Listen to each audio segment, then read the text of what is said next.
What's up guys? Kumusta kayo? It's me again, Joseph Kate. So for today's video guys, let's talk about credit card.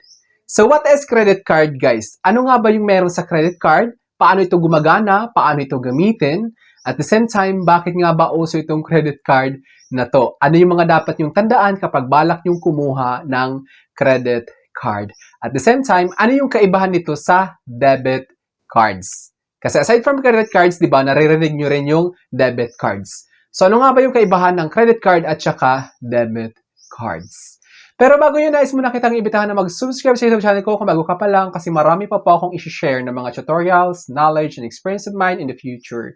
Kaya naman huwag niyong kalimutan mag-subscribe para updated kayo lagi sa mga vlogs na i-upload ko. Yun lang po at sobrang maraming salamat po.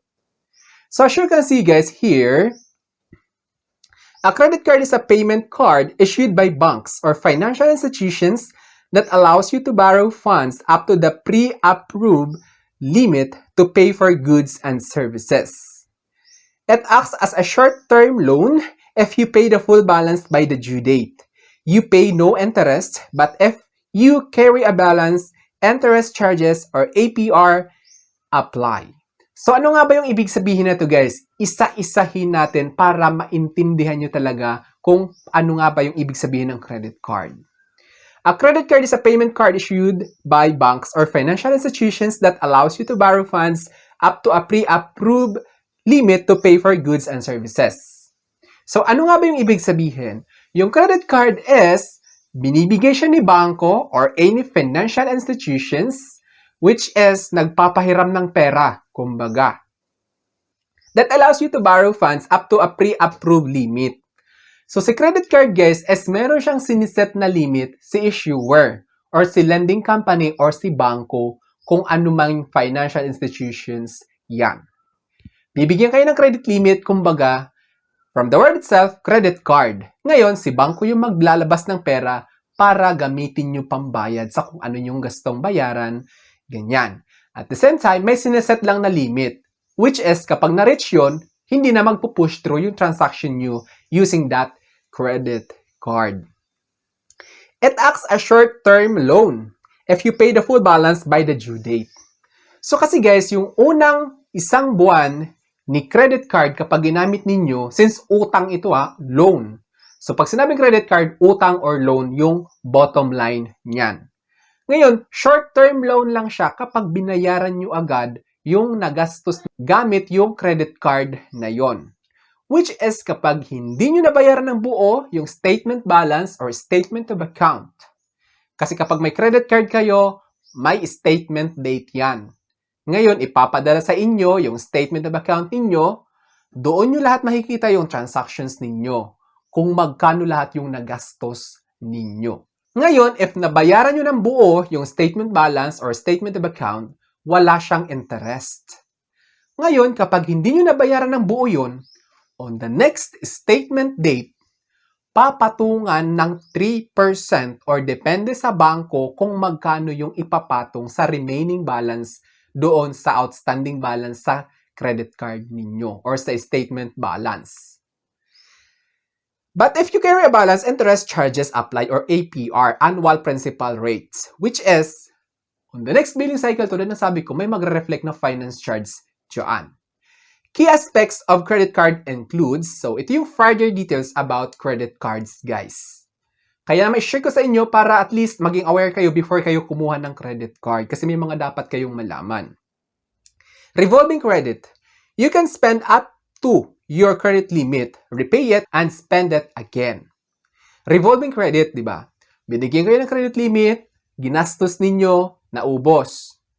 Pagkarating na statement balance, kailangan yung bayaran yon para mabalik yung credit limit, tapos pwede nyo ulit magamit.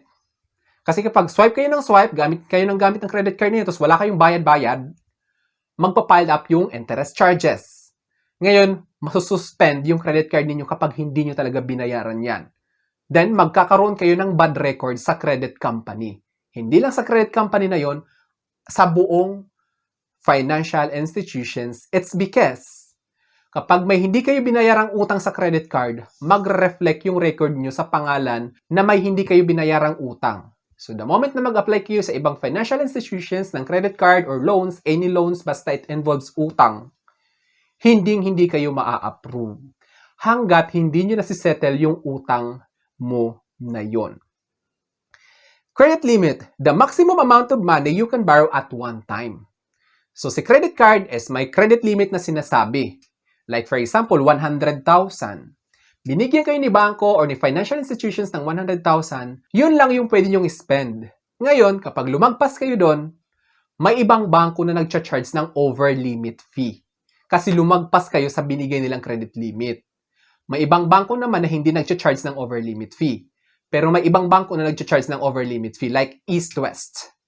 Kapag lumagpas kayo sa binigay nilang credit limit, matcha-charge kayo ng 500 pesos. Kaya dapat aware kayo guys sa credit limit na meron yung credit card ninyo. Kasi kapag paubos na, dapat aware na kayo sa spending habits ninyo. At hindi lang yon, si credit card guys is may annual fee siya. Dagdag ko na lang din. Ngayon, kapag hindi kayo aware sa credit card, gusto kong malaman ninyo na si credit card ay may binabayarang annual membership fee. Depende siya kung anong credit card yun, gaano kataas yung level or tier na sinasabi. Kapag elite cards, umaabot sa 5,000 yung annual fee or annual membership fee. Kapag nasa mababang uri lang ng credit card, 1,000 pesos yung annual fee or annual membership fee. Nagre-range yung credit card annual fee or annual membership fee sa 1,000 up to 6,000. Depende yan sa klase ng credit card ninyo. Interest APR, the cost of borrowing money if the full balance is not repaid monthly. So, depende siya sa bangko, pero kadalasang charges or regular interest is 3%. Ngayon, may outstanding balance kayo sa credit card. Hindi nyo nabayaran ng buo. Nagbayad lang kayo ng minimum amount due. Like for example, 10,000. Nagbayad lang kayo ng minimum amount due. On the next billing cycle, yung 10,000 na yun is papatungan ng 3%. So, magkano yung 3% ng 10,000? It is amounting to 300 pesos. Tuloy-tuloy yan hanggat hindi nyo na fully paid yung inutang ninyo sa credit card. Kaya naman, make sure bayaran nyo talaga ng buo yung credit card bill ninyo para maiwasan yung interest charges. Perks. Many cards offer rewards such as cashback, travel points, or discounts. So, ito naman yung kinagandahan guys sa credit card kasi may mga credit card na nag-offer ng cashback, rewards such as travel points or discounts. Depende sa kung anong credit card na meron kayo. At promo po iyan guys, hindi po siya as is. Pero may mga credit card na as is na may cashback pero nakadepende nga sa credit card kung ano yung in-applyan ninyo. Kasi maraming uri yung credit card. May credit card na maganda pang travel, may credit card na maganda pang shopping, may credit card na maganda pang daily needs lang. Kasi kapag mahilig kayo mag-travel, you should go for credit card na may perks and benefits kapag nag-travel kayo. May mga cashbacks, may free lounge access sa NAIA, sa mga airports, ganyan. Pero expect nyo na mas mahal yung annual membership fee or annual fee ng credit cards na yon. Tapos cashback. Minsan, nagtitext si bangko kung magkano yung kailangan nyo i-spend para magka-earn kayo ng cashback kasi may spending requirement siya. Kaya naman, be aware kayo guys sa mga promos ni bangko. Security. Unlike debit cards, credit cards often fraud protection that doesn't immediately remove money from your personal bank account. So halimbawa guys, nagkaroon ng unauthorized transactions yung credit card ninyo. It's a good idea na i-report nyo agad sa bangko. Kasi hindi agad mababawasan yung savings account ninyo kasi pera nila yan eh. I-report mo na nagkaroon ng unauthorized transactions, they will investigate. Ngayon kapag napatunayan na kasalanan nila, wala ka nang babayaran. But make sure lang guys na in using credit card, dapat aware kayo na yung mga OTP na sinasabi kapag may tumatawag dyan na manghihingi ng OTP kasi ganito para ma-verify, huwag nyong ini-entertain yan kasi kadalasan dyan scam. Kasi once na nabigay ninyo yung OTP or one-time PIN, considered as valid yun. At hindi yun i-refund ni bangko. So meaning, kailangan mong bayaran yung na-deduct or na-transact na yun. Kasi considered siya as authorized transaction. Kasi nagbigay kayo ng one-time PIN. Kaya naman kapag may tumawag nang hihingi na may darating na OTP or one-time PIN, ibigay sa kanya, wag na wag nyong ibibigay. Kasi delikado yun. Common types include rewards cards, secured cards, and credit cards used for building credit history. If not managed properly, they can lead to high interest charges and debt notes.